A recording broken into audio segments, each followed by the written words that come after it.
आणि मार्गदर्शन करत आहेत.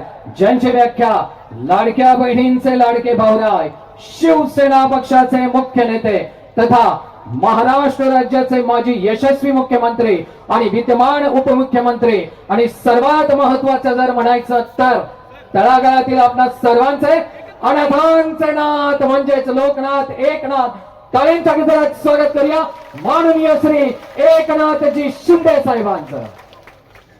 छत्रपती शिवाजी महाराज की जय भवानी. खरं म्हणजे आजचा मेळावा छत्रपती शिवाजी महाराजांच्या शिवजन्मभूमीत होतोय. आपल्या सगळ्यांना एक अभिमान वाटावा अशी ही सभा या ठिकाणी होते. मी लाडक्या बहिणी माझ्या सगळ्या इकडे आहेत. मोठ्या प्रमाणावर लाडके भाऊही आहेत. इकडे लाडके भाऊ आहेत सगळे आणि भर उन्हामध्ये इकडे पण आहे. एवढ्या लाडक्या बहिणी आणि लाडके भाऊ शरदराव आपल्या सभेला आहेत. त्यामुळे तुमचा विजय पक्का आहे.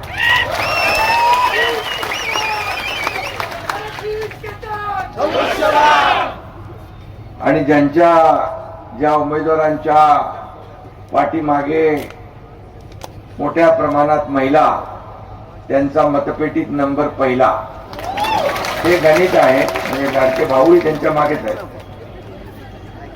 त्यामुळे मी विधानसभेत पाहिलं, नगर परिषदा, महापालिका आणि आताही मोठ्या प्रमाणावर लाडक्या बहिणी, लाडके भाऊ, शेतकरी, सर्वजण ज्येष्ठ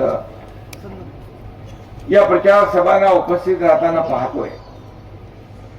ही भूमी देखील संत तुकाराम महाराजांचे गुरु, संत चैतन्य महाराजांची संजीवन समाधी, रामकृष्ण हरी हा वारकरी संप्रदायाला मंत्र याच भूमीतून दिला अशी ही पवित्र भूमी आहे. आणि म्हणून मी सगळ्यांना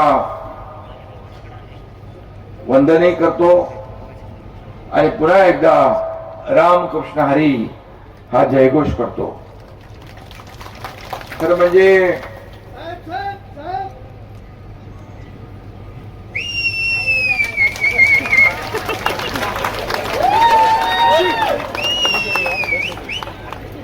म्हणजे शिवनेरी ही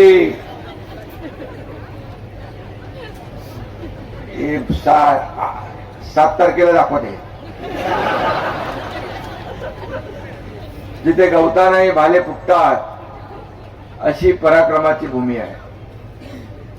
ही भूमी मंदिरा इतकीच पवित्र आहे. खरं म्हणजे हीच आपली प्रयाग काशी आहे असं समजूया. या भूमीतल्या लाडक्या बहिणींना, लाडक्या भावांना, ज्येष्ठांना, शेतकऱ्यांना मी भेटायला आलोय, विनंती करायला आलोय. जिल्हा परिषद आणि पंचायत समितीचे उमेदवार जे आपले शिवसेनेचे आहेत आणि धनुष्यबाण त्यांची निशाणी आहे, यांना निवडून द्या अशा प्रकारचं आवाहन आणि विनंती करायला आलो. आणि नक्कीच आपण या विनंतीला मान द्याल अशी खात्री देखील या ठिकाणी व्यक्त करतो. एकीकडे मगाशीच आपण दिवंगत उपमुख्यमंत्री अजितदादांना श्रद्धांजली वाहिली. दुःखाचं सावट आहे, शोक आहे आणि त्याच काळात निवडणुकाही आहे. आणि या निवडणुका आहेत कार्यकर्त्यांच्या. या निवडणुका जो लोकसभा, विधानसभा, आमदार, खासदार या निवडणुकांमध्ये मनापासून काम करतो आणि आमच्यासारख्या लोकांना खासदार, आमदार, मंत्री, उपमुख्यमंत्री, मुख्यमंत्री सगळंच करतो अशा या कार्यकर्त्यांच्या निवडणुका आहेत. आणि म्हणून अशा कठीण प्रसंगात देखील प्रचार कार्यकर्त्यांसाठी करावा लागतो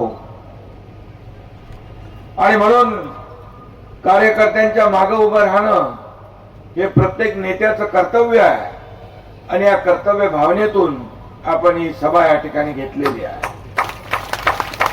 खरं म्हणजे कार्यकर्ता हाच प्रत्येक पक्षाचा एक आधारस्तंभ असतो. कार्यकर्ता पक्षाला मोठं करत असतो, कार्यकर्ता नेत्याला मोठं करत असतो. मग त्याची अपेक्षा असते जेव्हा निवडणुका त्याच्या असतात, या कार्यकर्त्याच्या निवडणुका आहे, जिल्हा परिषद काय, पंचायत समिती काय. आणि म्हणून सर्व नेत्यांनी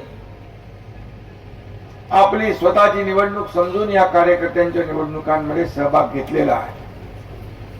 खरं म्हणजे यापूर्वी शिवरायांच्या या जन्मभूमी जुन्नर मध्ये नगरपालिकेवर आपला भगवा डौलाने आपण फडकवलेला आहे, त्याबद्दल मी आपल्याला मनापासून धन्यवाद देतो. विधानसभेत देखील आपण चमत्कार केलाय, नगरपालिकेतही केला. विधानसभेत लाडक्या बहिणींनी, लाडक्या भावांनी, शेतकऱ्यांनी, सगळ्याच आपल्या ज्येष्ठांनी या झालेल्या विधानसभेच्या निवडणुकांमध्ये थोडं नाही तर अतिशय दैदिप्यमान यश मिळवून दिलं. महायुतीला 232 जागा मिळाल्या. महाराष्ट्राच्या इतिहासात कधी एवढ्या जागा मिळाल्या नव्हत्या. त्या आपण चमत्कार करून दाखवला. मी राज्याचा मुख्यमंत्री असताना या राज्यामध्ये संपूर्ण राज्य, प्रत्येक जिल्हा, तालुका फिरलो आणि मुख्यमंत्री माझी लाडकी बहीण योजना, लेक लाडकी लखपती योजना, एसटी मध्ये 50% सवलत देण्याचा निर्णय, मुलींचं उच्च शिक्षण मोफत देण्याचा निर्णय, आपल्या नावासमोर आईचं नाव लिहिण्याचा निर्णय, शेतकरी सन्मान योजना, केंद्राचे 6,000 होते, आपले 6,000 टाकून शेतकरी सन्मान योजना सुरू केली. पीक विमा योजना, शेतकऱ्यांसाठी अनेक योजना, युवकांसाठी रोजगार पाहिजे, लाडक्या बहिणींसाठी आरोग्याच्या अनेक योजना केल्या. 1.5 लाखाचा महात्मा ज्योतिबा फुले विमा योजना होती. मी मुख्यमंत्री असताना 1.5 लाखाची मर्यादा 5 लाखावर नेली. 5 लाख रुपये महात्मा ज्योतिबा फुले योजनेचे केले. अशा अनेक योजना केल्या. इतके निर्णय आपण घेतले. 2.5 वर्षामध्ये ऐतिहासिक निर्णय घेतले आणि त्यामुळेच आपण 232 जागा निवडून दिल्या. मुख्यमंत्री माझी लाडकी बहीण योजना, सगळ्यात आवडती माझी योजना कुठली असेल तर मुख्यमंत्री माझी लाडकी बहीण योजना. त्या योजनेला देखील त्या काळात विरोध केला. काही लोक कोर्टात गेले. आता झालेल्या निवडणुकांमध्ये देखील निवडणूक आयोगाला एक पत्र दिलं, पैसे यांचे हप्ते थांबवा म्हणून. परंतु आम्ही हप्ते बँकेमध्ये जमा करणारे लोक आहोत, घेणारे नाही, देणारे आहोत. आणि म्हणून आता पण काहीतरी राहिलंय ते 3 महिन्याचे एकदम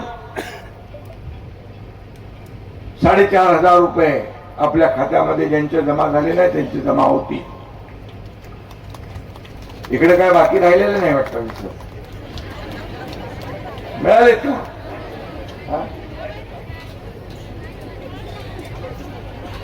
मी आपल्याला एकच सांगतो, आम्ही देखील गरिबी पाहिली आहे. शेतकऱ्याच्या कुटुंबातून माझा जन्म झालेला. त्या काळच्या आमच्या आईची कुटुंबाची परिस्थिती आम्ही पाहिली आहे.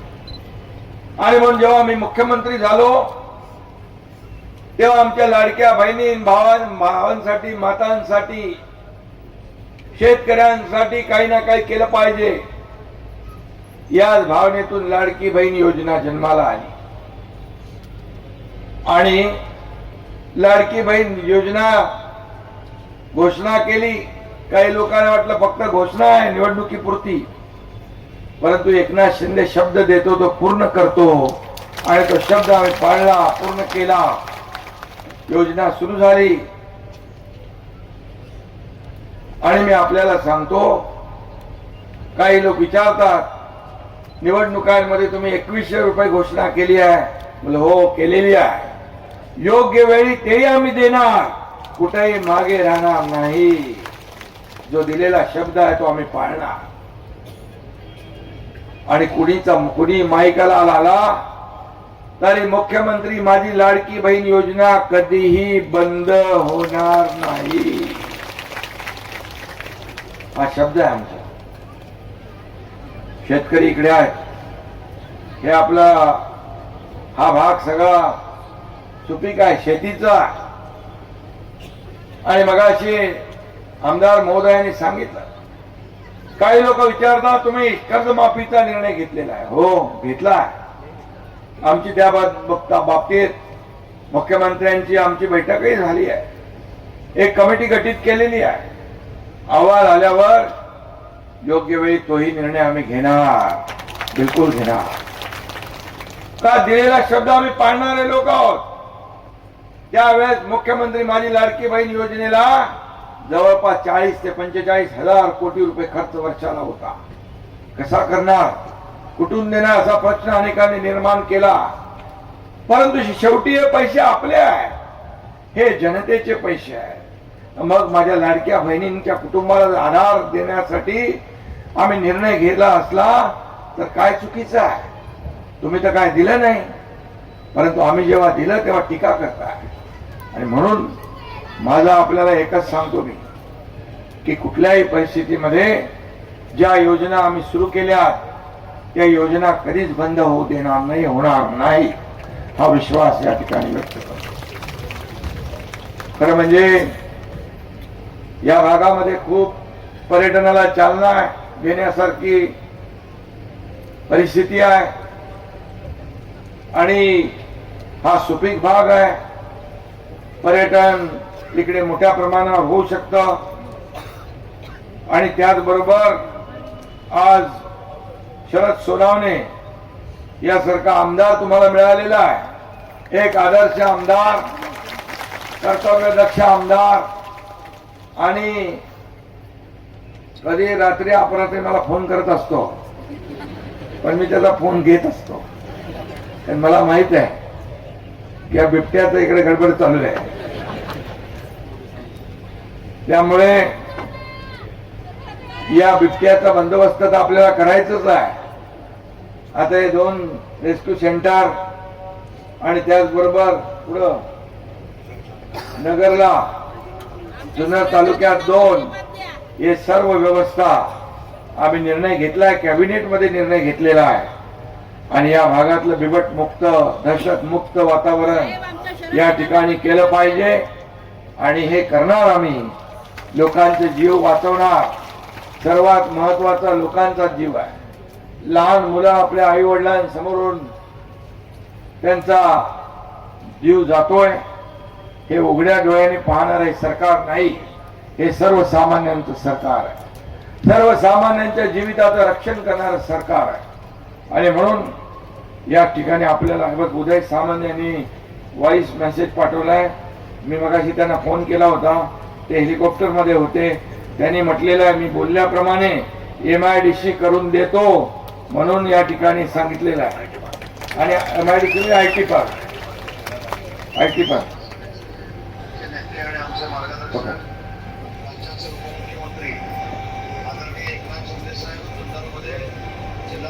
आवाज नाही येत रे.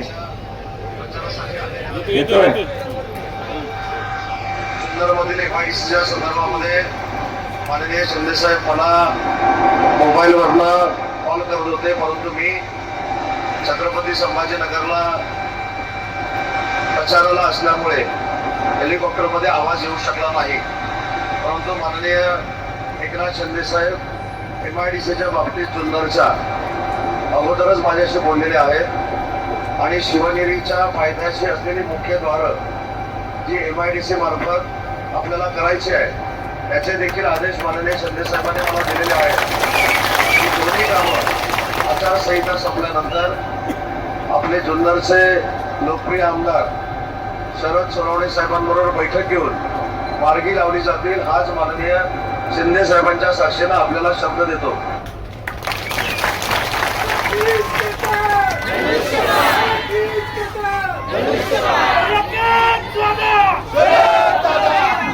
एकच आहे माझी काम करण्याची पद्धत. माझी काम करण्याची पद्धत आता आचारसंहिता तर संपू द्या की बघतो करतो पाहतो मला नाही आहे. जे होणार असेल ते तात्काळ करण्याचा मी प्रयत्न करतो.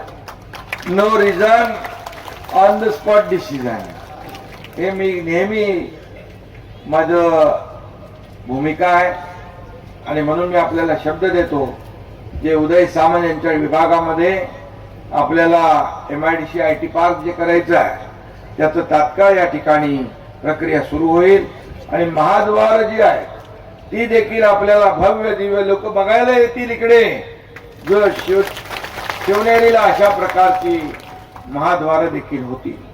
खरं म्हणजे हे जुन्नर हे केवळ गाव नसून महाराष्ट्राचे भाग्य विधाते, महाराष्ट्राचं आराध्य दैवत छत्रपती शिवाजी महाराजांचं जन्मगाव आहे. आणि त्यासाठी शरद इथं जे जे काही करता येईल ते करणं म्हणजे आमचं भाग्य आहे. आम्ही स्वतःला नशीबवान समजू की या ठिकाणी आम्हाला हे करण्याची संधी मिळाली आहे. आणि म्हणून आपण सगळ्यांनी मिळून हे शिवभूमीचे पांग फेडण्याचा प्रयत्न आपण करू. कारण त्यांच्या ऋणातून उतराई होण्याचा आपला तेवढा आपण म्हणजे छत्रपती शिवाजी महाराजांनी त्यांचा जो काही आदर्श घडवला आहे, छत्रपती शिवाजी महाराजांचा आदर्श राज्यकारभार आपण पाहिलेला आहे. रयतेच्या भाजीच्या देठालाही हात लागता कामा नये अशा प्रकारचा कारभार त्यांनी केला. आणि त्यांचा आदर्श डोळ्यासमोर ठेवून आपण राज्याचा कारभार करतो आहे, याचा अभिमान आपल्याला आहे. आणि म्हणून इथं काय नाहीये, इथं लेणी आहेत, गडकिल्ले आहेत, कोकण कडे आहेत, मंदिरे आहेत, सगळं आहे. जुन्नरला देशातला नंबर 1 पर्यटन तालुका केला पाहिजे अशा प्रकारची शरद भाऊनी जे इथं मागणी केलेली आहे ती मागणी नक्की या ठिकाणी पूर्ण केली जाईल अशा प्रकारचा शब्द मी या ठिकाणी देऊ इच्छितो. आणि डुंबरवाडी इथं काय आपण फूड प्रोसेसिंग करतोय आणि तो शेतकऱ्यांसाठी संजीवनी ठरेल. फूड प्रोसेसिंग पार्क आंबेगाव तो आपल्याला फायद्याचा होईल ना. आणि बाकीचा बिबट्याचा प्रश्न आपण मी बोललोय, रेस्क्यू सेंटरची संख्या वाढवणं, इथं दुसरा यांचा पण प्रॉब्लेम आहे का, रानडुकरांचा प्रॉब्लेम शेतकऱ्यांना आहे, तो देखील शरदरावांनी माझ्या कानी घातलेला आहे. आदिवासी भागामध्ये देखील जे जे काही आवश्यक विकास कामं आहेत, आदिवासी पाडे आहेत मोठ्या प्रमाणावर, ते देखील आपल्याला करता येतील. पिण्याच्या पाण्याचा रस्त्यांचा प्रश्न सुटावा, बुडीत बंधारे व्हावे, दाराघाट पूर्ण व्हावा, यासाठी देखील त्यांचा सातत्याने पाठपुरावा असतो. आणि म्हणून जुन्नरचा कायापालट आपल्याला करायचा आहे. जुन्नरचा विकास हाच आपला शिवसेनेचा ध्यास आहे. आणि म्हणून मी आपल्याला एवढंच सांगतो की एक आपला आमदार जो आहे, आमदार सातत्याने पाठपुरावा करणार आहे. आमदार एकदा कुठला विषय घेतला की तो पार तडीच नेल्याशिवाय शांत बसत नाही, असा प्रकारचा आमदार आपण निवडून दिलेला आहे. आणि म्हणून या भागामध्ये जे जे काही आपल्याला करता येईल ते आपण नक्की करू. आणि पर्यटनालाही चालना देऊ. इथले तरुण रोजगारासाठी दुसऱ्या शहरांमध्ये जाता त्यांना जायची वेळ येऊ नये, यासाठी इथंच रोजगार मिळाला पाहिजे, इथंच पर्यटन झालं पाहिजे, त्याला चालना मिळाली पाहिजे, अशा प्रकारचा या ठिकाणी प्रयत्न आपण करूया. आणि म्हणून काय आणखी रस्ता कुठला येतो तुमच्याकडे, मुरबाड जुन्नर महामार्ग तो देखील करायचा. आणि पुणे नाशिक रेल्वे देखील बऱ्याच वर्षापासून रखडलेली आहे. पण मी आपल्याला विश्वास देतो की याला आपण तात्काळ चालना देऊ आणि या गेल्या अनेक वर्षापासूनचा जो विषय आहे तो आपण मार्गी लावू. त्याचबरोबर कुठला हायवे पंतप्रधान गतिशक्तीमध्ये 56 किलोमीटर लांबीचा जुन्नर तळेगाव रस्त्याच्या कामाला देखील आपण हाती घेतलेला आहे. हा महत्वाचा ब्राऊनफील्ड प्रकल्प भीमाशंकर जुन्नर बांकर फाट्याला जोडायचा आहे, बरोबर आहे ना. आणि म्हणून यामध्ये देखील आपल्याला हा पुढे न्यायचा. चिलेवाडी धरणाच्या रखडलेलं काम जे आहे त्याला गती द्यायची आहे. त्यासाठी दुरुस्तीसाठी आपण 313 कोटी मंजूर केलेले आहे. कारण मी मुख्यमंत्री असताना या ठिकाणी अनेक विषयांना हात घातला होता आणि म्हणून या संपूर्ण राज्यभरात मी कुठे कुठे जातो त्यावेळेस काही प्रकल्प सुरू झालेले असतात, काही प्रकल्प पूर्ण झालेले असतात आणि त्यावेळेस मला सांगितलं जातं तुम्ही मुख्यमंत्री असताना याला आपण पैसे दिलेले आहेत. आणि म्हणून माझ्याकडे जेव्हा जे प्रकरणं आली त्याला माहित आहे शरदला की मी तात्काळ त्याच्यावर सही केली आणि तो मार्गी लावण्याचा प्रयत्न केलेला आहे. आणि म्हणून या संपूर्ण महाराष्ट्रामध्ये आपण विकासाला चालना दिली आहे.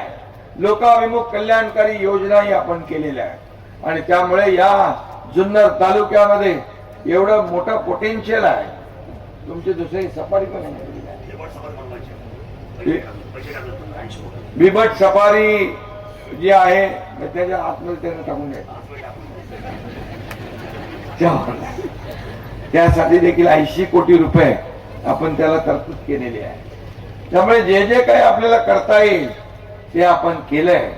आणि म्हणून शेतकरी जे आहेत या शेतकऱ्यांना देखील मी सांगू इच्छितो, खरं म्हणजे हा सुपीक एरिया आहे आणि म्हणून प्रगत शेतकरी, प्रगत शेती, या शेतीला प्राधान्य देणारा हा तालुका आहे. आणि म्हणून नवीन नवीन तंत्रज्ञान येत आहेत. आज शेतीमध्ये देखील AI चा वापर आपण करतोय. देशाचे प्रधानमंत्री महोदयांनी देखील शेतीला चालना दिलेली आहे आणि म्हणून आपलं राज्य देखील सरकार शेतीला प्राधान्य देत आहे आणि म्हणून शेतीला प्राधान्य देण्याचं काम आपण करू एवढीच आपल्याला खात्री मी देतो. मगाशी आपल्या आमदार महोदयांनी सांगितले कुंभमेळा पारुंडेसाठी 240 कोटी मंजूर करणे आवश्यक आहे आणि आमची चर्चा झालेली आहे. हे आवश्यक आहे, गेल्या अनेक वर्षापासूनची मागणी आहे आणि म्हणून जे साधू संत येतात त्यांची गैरसोय होऊ नये यासाठी आपण तोही निर्णय घेऊ. त्याचबरोबर ओझर येथे पर्यटन वाढीसाठी नौका नयनाला मंजुरी पाहिजे, ती देखील आपण पर्यटन शंभूराज देसाई यांना सांगतो, मी शंभूराज देसाईंना सांगतो आणि तुम्ही एकदा या. तुमचे जेवढे ज्या मंत्र्यांच्या बरोबर विषय आहेत त्या मंत्र्यांबरोबर बैठक घेऊ आचारसंहिता संपल्यानंतर आणि तेही मार्गी लावू. उमरज ते ओझर पुलाचं काम निधी देऊन पूर्ण केलं पाहिजे. त्याला 35 कोटी रुपये आवश्यक आहे. 35 कोटी रुपये त्याला त्याची तरतूद जी आहे ती देखील केली जाईल. पर्यटनामधून कपार्दिकेश्वर, ओझर, लेण्याद्री, रेडा समाधी, आळे, काळभैरवनाथ, खामुंडी, ब्रह्मनाथ, पारुंडे, कुकडेश्वर, गुप्त विठोबा, बेले, रंगदास स्वामी आने, खंडोबा वडद धामणखेल, नागेश्वर, हटकेश्वर, नारायणगाव, मुक्ताई देवी या धर्मस्थळांच्या पर्यटन विकासासाठी देखील चालना देण्याचं काम करावं अशी मागणी केली. मी आपल्याला शब्द देतो या सर्व बाबींवर आपली प्रक्रिया आपण सुरू करू आणि एक उत्तम पर्यटन स्थळ या ठिकाणी करू. त्याचबरोबर पुरातन बौद्ध लेण्यांचा विकास आराखडा तयार करायचा, तो देखील आपण करता येईल आपल्याला. शेवटी जे जे आपलं आहे इतिहास आहे, प्राचीन इतिहास आहे, हा आपल्याला संवर्धन केला पाहिजे. गडकोट किल्ल्यांचं संवर्धन आपण करतोय आणि म्हणून MPCB ला मी सिद्धेश कदम यांना सांगितलंय जेवढे आपले युनेस्को मध्ये किल्ले गेलेत, जे गेले नाहीत तेही या सगळ्याचं रिस्टोरेशन झालं पाहिजे, संवर्धन झालं पाहिजे. ही छत्रपती शिवाजी महाराजांचा इतिहास आहे. हा इतिहास जतन करण्याचं काम, ही जबाबदारी आमची आहे आणि म्हणून ते आम्ही पार पाडणार. हा शब्द हा तुम्हाला एकनाथ शिंदे देतो आहे. त्याचबरोबर खोपरे, मांडवे, जांभूळशी, मुताळणे या आदिवासी वाड्या वस्त्यांना कायम स्वरूपी पाणी मिळावं म्हणून MI टँक उभारायची आहे. त्यासाठी देखील पाणी मिळायला पाहिजे. जलसंधारण मंत्री आपले संजय राठोड आहेत आणि गुलाबराव पाटील पाणी पुरवठा मंत्री आहेत. या दोघांनी आता येणाऱ्या कॅबिनेटच्या दिवशी तुम्ही या, हे दोन्ही विषय आपण मार्गी लावू तोपर्यंत आचारसंहिता संपलेली असेल. बुडीत बंधाऱ्यांच्या बाबतीमध्ये आपण मागणी केलेली आहे. बुडीत बंधाऱ्याची आवश्यकता जिथं जिथं आहे त्या ठिकाणी देखील आपल्याला बिना उजवा कालवा मंजूर असून तातडीने त्याचं काम करायचं आहे. सावरगाव पंचकृषीतील शेतकऱ्यांना पाणी मिळत नाही. हे चालू केल्यावर मिळेल ना, मग ते आपण तात्काळ चालू करू, लवकर चालू करू, मार्गी लावू आणि ते देखील शेतकऱ्यांना पाणी मिळेल. आणि पठारे विभागाला नवीन सुपरमामध्ये पाणी देण्यासाठी देखील आपला प्रयत्न राहील. त्यासाठी देखील आपण निर्णय घेऊ. कारण सुपरमा मला आठवत आहे, पूर्वी महाविकास आघाडीचं सरकार होतं, 2.5 वर्षामध्ये 4 सुपरमा होते. किती दिल्या? 2.5 वर्षात 4 सुपरमा. आणि मी मुख्यमंत्री झाल्यानंतर जवळपास 120 सिंचन प्रकल्पांना आपण सुपरमा दिलेल्या. शेवटी शेतकरी आपला अन्नदाता आहे, मायबाप आहे. आणि म्हणून या राज्याच्या तिजोरीवर पहिला अधिकार कोणाचा असेल तर माझ्या शेतकऱ्याचा आहे, हे मानणारे आम्ही लोक आहोत. म्हणून आता ऑक्टोबर मध्ये झालेली अतिवृष्टी पाहिली आपण. आम्ही फक्त त्यांना तोंडी आश्वासन दिलं नाही. मी मुख्यमंत्री असताना त्यावेळेस देखील एनडीआरएफचे नियम आम्ही बाजूला ठेवले. 2 हेक्टरचे 3 हेक्टर केले. सततच्या पावसामुळे होणारं नुकसान मिळत नव्हतं, ते देण्याची सुरुवात झाली. आणि ऑक्टोबरच्या अतिवृष्टीत झालेल्या नुकसानीमध्ये 32,000 कोटींचं पॅकेज सरकारने जाहीर केलं आणि त्याचं वितरण सुरू झालं. हे शेतकऱ्यांसाठी हे सरकार काम करतंय. आणि म्हणून माझ्या लाडक्या बहिणी आहेत, लाडके भाऊ आहेत. या लाडक्या बहिणींना देखील स्वतःच्या पायावर उभं करायचं आहे. स्वतःच्या पायावर उभं करून व्यवसाय उद्योगाच्या माध्यमातून, पर्यटनाच्या माध्यमातून, बचत गटाच्या माध्यमातून त्यांना आत्मनिर्भर करायचं आहे. त्यांना लखपती झालेलं आम्हाला बघायचं आहे. ही आमची भूमिका आहे सरकारची. हा आमचा संकल्प आहे. जे बोलतो ते आम्ही करतो. आणि म्हणून माझ्या सर्व या ठिकाणी शेतकरी आहेत, लाडके भाऊ आहेत, लाडक्या बहिणी आहेत, या सगळ्यांना माझी काय कोतूर आणि नारायणगाव नगर पंचायत करायची आहे अशी मागणी तुमची, माझी ग्रामस्थांची नाही तुमची. आणि एका माझ्याकडेच आहे नगर विकास मंत्री म्हणून. त्यामुळे कोतूर नारायणगाव याची नगर पंचायत तात्काळ आपण करू आणि त्याचाही विकास आपल्याला करता येईल. कारण नगर विकास विभागाच्या माध्यमातून आपल्याला त्यांना नगर विकासासाठी, रस्त्यांसाठी, पाण्यासाठी निधी देखील देता येईल. आणि म्हणून ही देखील मागणी आपली आम्ही मान्य करू. लवकर त्याची प्रक्रिया पूर्ण करू. लाडक्या पत्रकारांचा देखील काय विषय असतील तेही आम्ही सोडवू. लाडके पत्रकार चांगल्या बातम्या द्या तुम्ही. आणि या निवडणुकीमध्ये जिल्हा परिषदच्या, पंचायत समितीच्या 7 तारखेला बरोबर धनुष्यबाणावर मतदान झालं पाहिजे, हे पण बघा. अरे थांबा की. आणि म्हणून मी आपल्याला पुन्हा एकदा मनापासून धन्यवाद देत असताना या शिवसेना ही शिवभक्तांची आहे. आणि म्हणून ही निवडणूक तुमच्या गावाच्या विकासाची आहे. ही जिल्हा परिषद, जिल्हा परिषद, पंचायत समित्या, बाकी महापालिका, नगर परिषदा झाल्या, आपल्या शहराच्या निवडणुका झाल्या. या आपल्या ग्रामीण भागाच्या निवडणुका आहेत. आणि या ग्रामीण भागाचा विकास करायचा असेल तर आपल्या हक्काचा जिल्हा परिषद सदस्य पाहिजे, पंचायत समिती सदस्य आपल्या हक्काचा पाहिजे. आणि म्हणून आपल्या हक्काचा सदस्य निवडून द्या. आणि या पुणे जिल्हा परिषदेवर शिवरायांचा, शिवसेनेचा भगवा आपल्याला डौलाने फडकवायचा आहे. हे करायचं असेल तर आपल्याला तुमच्याकडे जेवढ्या जागा, जिल्हा परिषद गट किती आहेत? 8 जिल्हा परिषद गटातले लोक आहेत. नाव घेऊ का यांचं? सिंधू, कैलास गारे, डिंगोरे, उदापूर, कोतूर, धालेवाडी, अक्षदा प्रसाद, पानसरे, मांडे, आळे, पिंपळवंडी, मंगेश गुलाबराव काकडे, राजुरी, बेले, स्मिता पंकज कंसे, बोरी, बुद्रुक, खोडद जयश्री ज्ञानेश्वर खंडागळे, नारायणगाव वारुळवाडी नेहा योगेश बाबूभाऊ पाटे, सावरगाव कुसूर संतोष ज्ञानेश्वर चव्हाण, बारव तांबे सुनीता रोहिदास बोराडे आणि हे कोण आहे प्रशांत. आणि पंचायत समितीचे उमेदवार उदापूर अनिता बुधा शिंगाडे, डिंगोरे रेश्मा सदाकाळ, ओतूर सचिन घोलप, धालेवाडी तर्फे हवेली सुनीता नायकोडी, पिंपळवंडी जयसिंग रखमा पोटे, आळे सपना जीवन शिंदे, राजुरी शांताराम दशरथ दाते, बेला राजेंद्र बबन पिंगट, बोरी बुद्रुक राजकुमार बाळशीराम गाडगे, खोडद माधुरी सचिन निलक, नारायणगाव सुषमा अर्जुन वावळ, वारुळवाडी जयश्री दिलीप बनकर, सावरगाव प्रकाश सोपान गिले, कुसूर जितेंद्र जयानंद ढोले, बारव नीलम अजिंक्य घोलप, तांबे कमाल बाळू शेळकंदे. झालं का? 16च्या 16 लोकांनी 8च्या 8 लोकांची नावं मी घेतलेली आहे. आता मतदान तुम्हाला करायचं आहे. आणि म्हणून माझी विनंती आहे की 7 तारखेला धनुष्यबाणासमोरचं बटन दाबायचं आहे. धनुष्यबाणाला मत म्हणजे विकासाला मत आहे. शिवसेनेला मत म्हणजे विकासाला मत आहे. आपला अजेंडा विकासाचा आहे. अजेंडा आपला विकासाचा घेऊन आपण निघालेलो आहे. म्हणून आपली ही जी काही निवडणूक 7 तारखेची आहे, उद्याच्या आपल्या मुलाबाळांच्या भवितव्याची आहे. आपल्या जुन्नर तालुक्याच्या भविष्याचा फैसला करणारी निवडणूक आहे.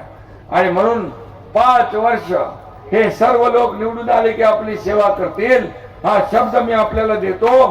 फक्त 7 तारखेला आपण धनुष्य बाणासमोरचं बटन दाबा आणि या सर्व उमेदवारांना निवडून आणा ही विनंती करतो. बाकी आपल्याला सांगतो, विकासाला निधी कमी पडू देणार नाही हा शब्द एकनाथ शिंदे देतोय. धन्यवाद. जय हिंद, जय महाराष्ट्र. धन्यवाद.